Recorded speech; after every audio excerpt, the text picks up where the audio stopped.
తండ్రి కుమార పరిశుద్ధాత్మకు మహిమ కలుగునుగాక. ఈనాటి జీవవాక్యం. ప్రభువు మంచివాడు, నరుల తప్పులను మన్నించువాడు.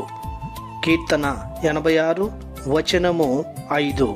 దేవుని ప్రేమకు పాత్రులకు దేవుని బిడలారా, సహోదరి సహోదరులారా, కరుణామయుడైన దేవుడు మిమ్ము క్షమించి తన బిడ్డలుగా చేర్చుకొనుగాక. పరిశుద్ధ గ్రంథం ప్రబోధిస్తున్న దేవుడు అనగా అబ్రహాము, ఇస్సాకు, యాకోబు కొలిచిన విశ్వసించిన దేవుడు, యేసుక్రీస్తు ప్రభుని తండ్రి మరియు మన తండ్రి అయిన దేవుడు మంచివాడు. కీర్తన 100 వచనము 5లో ప్రభువు మంచివాడనే వాక్యం పలుకుతుంది.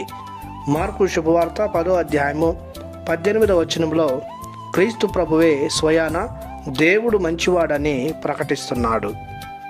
మంచివాడైన దేవుని వాక్కులు, క్రియలు మంచితనం వైపే నడిపిస్తాయి.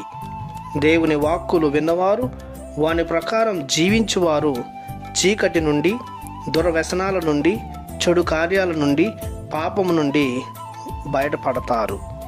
ప్రభు చేసిన అద్భుత క్రియల ద్వారా వారి విశ్వాసం పెంపొందుతుంది. ఆయన ఎడల ప్రేమ పెరిగి నిరీక్షణ మొదలవుతుంది. ప్రభు చేసిన కార్యాలలో ప్రధానమైనది నరుల తప్పులను క్షమించడం.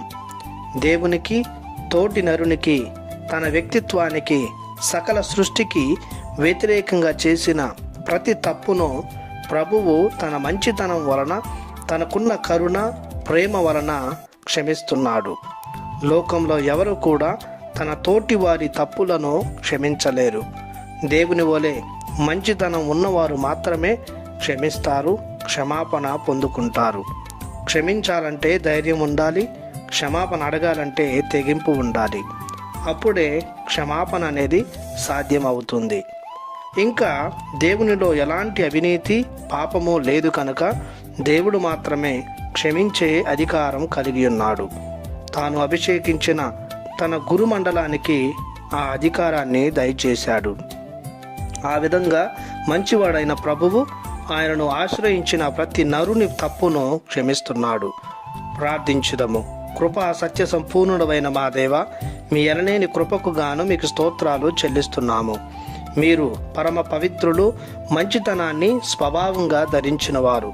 మేము ఈ లోక యాత్రలో తెలుసో తెలియక చేస్తున్న ప్రతి తప్పిదాన్ని చూసి చూడక మాపై కరుణతో క్షమించమని, మీ ప్రియబిడ్డలుగా చేసుకోమని యేసు నామములో ప్రార్థిస్తున్నాము తండ్రి. ఆమెన్.